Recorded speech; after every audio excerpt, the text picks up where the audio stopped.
Class 9th, your next lesson is the diversity in the living organisms. So first of all, मैं इस lesson के बारे में आपको बताऊंगी कि इसका मतलब क्या है कि लिविंग ऑर्गेनिजम्स के बीच में डाइवर्सिटी कितनी है, वेरिएशन कितनी है. सो सबसे पहले जो है वो डेफिनेशन है बायोडाइवर्सिटी की.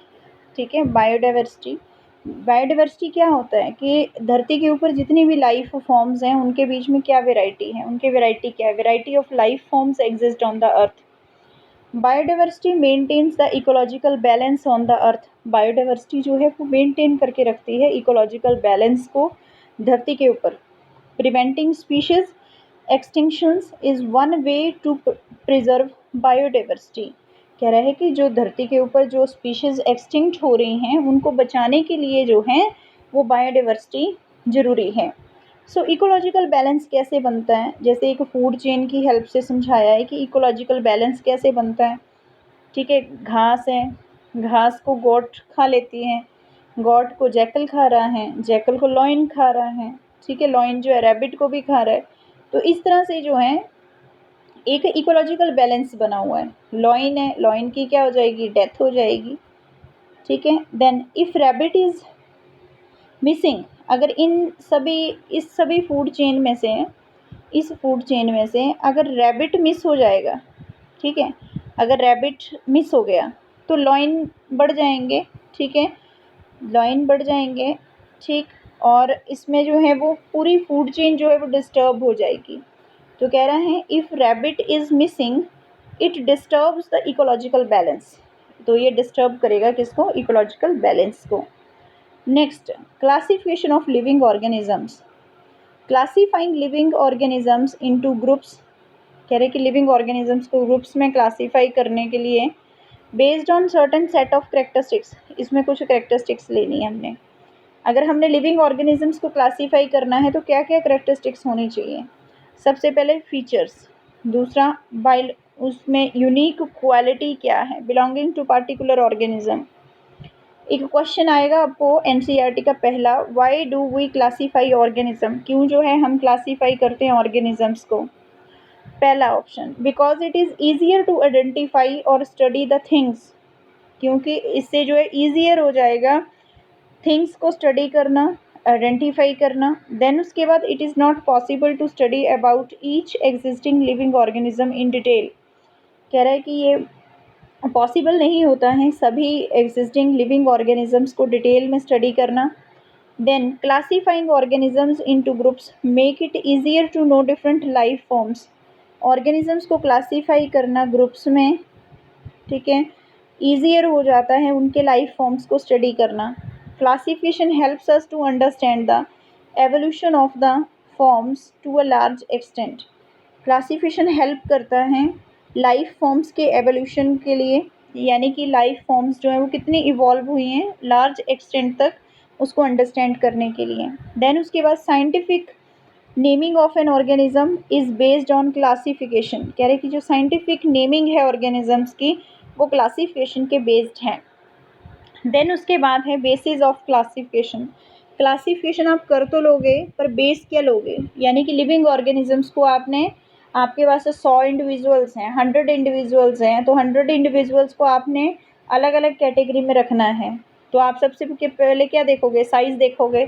लिविंग ऑर्गेनिज्म जितने भी हैं आपके पास उनका साइज़ देखोगे. एक साइज़ जैसे हैं तो उनको अलग ग्रुप में रख दोगे, दूसरे साइज़ के हैं अलग ग्रुप में रख दोगे. ठीक है, तो इस बेसिस पे हम क्लासीफाई करते हैं ऑर्गेनिजम्स को. पहला size, on the basis of size living organisms are characterised या क्लासीफाइड. लिविंग ऑर्गेनिजम्स को हम करेक्टराइज्ड कर देते हैं. देन उसके बाद सेलुलरिटी, देखते हैं कि सेलुलर लेवल है. अगर 100 इंडिविजुअल्स हैं तो देखेंगे कौन से इंडिविजुअल्स जो हैं वो सेल से बने हैं, कौन से जो हैं वो टिश्यू से, या फिर कौन से जो हैं ऑर्गेनिजम्स वो यूनिसेलुलर हैं, या फिर कौन से ऑर्गेनिजम्स ऐसे हैं जो मल्टी सेलुलर हैं.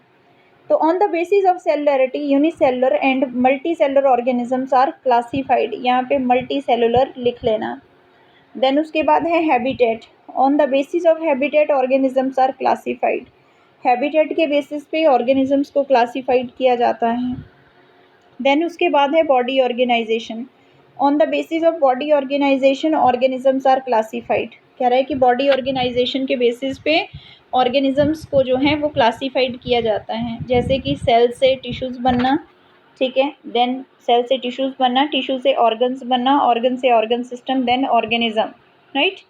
देन उसके बाद है Aristotle classified animals based on the habitat. Aristotle ने हैबिटेट के बेसिस पे एनिमल्स को कैटेगराइज किया। सबसे पहले लैंड के ऊपर जो एनिमल्स थे उनको उन्होंने बोल दिया टेरेस्ट्रियल एनिमल्स हैं, जैसे डॉग, मैन, काउ। उसके बाद देखा उन्होंने कि वाटर के ऊपर कौन से हैं, तो देखा कि एक्वेटिक हैं, फिश, ऑक्टोपस। देन उसके बाद देखा एयर में, तो birds and bats. What should be the basis of classification, कह रहे कि क्लासिफिकेशन का बेस क्या होना चाहिए। वी कैन, कह रहे कि we can organize the things on many features, हम ऑर्गेनाइज कर सकते हैं थिंग्स को मैनी फीचर्स के बेसिस पे। पहला, species are the basic unit of classification, related to species are grouped into the genus. कह रहे हैं कि स्पीशीज जो है वो बेसिक यूनिट है classification. Very important line, which is the basic unit of classification, your answer should be species. Answer क्या होना चाहिए, स्पीशीज होना चाहिए। Related species are grouped into the genus, related species जो है वो जीनस में रख देते हैं। जीनस जो है उनको ग्रुप बना के, उनको ग्रुप्ड करके genera are grouped into the families, families बनाई जाती हैं। और related families into order, related family से क्या बनते हैं, ऑर्डर बनते हैं। रिलेटेड ऑर्डर से क्या बनती है, एक क्लास बनती है। रिलेटेड क्लास से क्या बनता है, फाइलम बनता है। रिलेटेड फाइलम से क्या बनता है, किंगडम बनता है। तो प्लीज यहाँ पे फाइला जो लिखा है FILA फाइला, ये गलत है। यहाँ पे क्या आएगा, PHYLLA फाइला, ठीक है।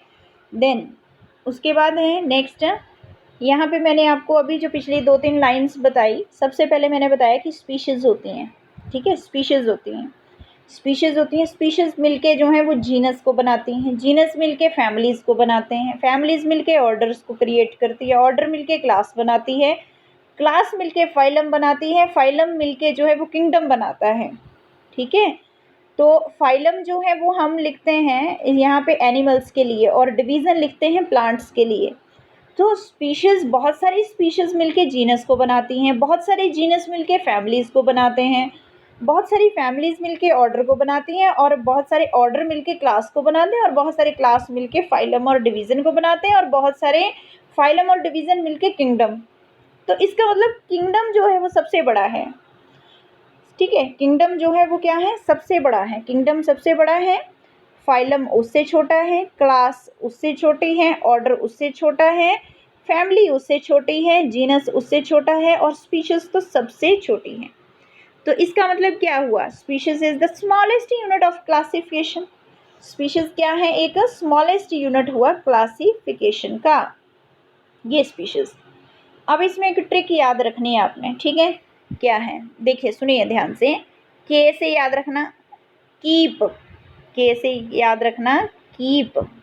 कीप मैं अभी लिख नहीं पाऊंगी यहाँ पे, मैं वैसे बोल रही हूँ आपके पास, ठीक है, आपको समझाने के लिए। इसको याद रखने का एक ट्रिक है, वो रखना आपने याद। Keep pots clean, otherwise family gets सिक।